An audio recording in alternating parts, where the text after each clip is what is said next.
my name is Dylan Savage of Worth Law Firm. Today we are going to discuss the process of filing a motion for emergency custody. In a situation where one parent believes that their children are in danger of having irreparable harm done to them, they will potentially reach out to their attorney and should reach out to their attorney and state to them that, hey, my child is in a dangerous situation and it is due to either the guardian or the other parent that is watching them. The situation needs to be explained to the attorney at that point, and the attorney will walk through it and determine whether or not there is a possibility that the court will in fact see that there is an emergency and that the child can have irreparable damage done to them, meaning that that damage will be permanent, and it could be emotional, it could be physical. Now, if it is determined by the attorney that there is in fact an emergency in place, they will begin the process of creating that documentation.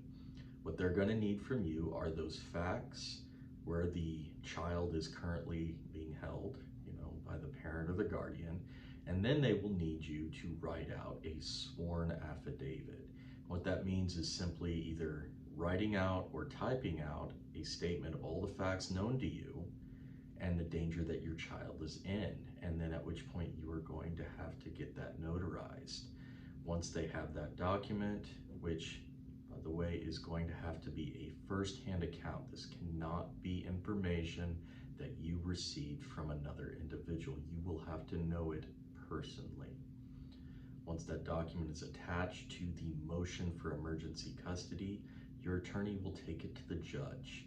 The judge will review that motion and the affidavit and determine if there is a risk of irreparable harm, at which point the emergency will then be granted almost immediately if there is in fact a danger, and you will be able to pick up your child. If you need help, that can be arranged with a sheriff to help you pick up that child.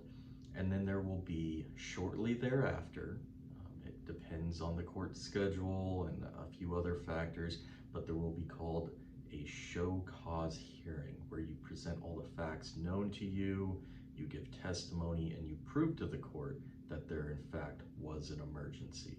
But there is always a way, if your child is in harm's way, to make sure that you can get them out of harm's way. If you found this helpful, or you believe someone else would find this helpful, please go or send that person to theoklahomaattorney.com. And it has been a pleasure. Again, my name is Dylan Savage, and I hope you enjoyed this video.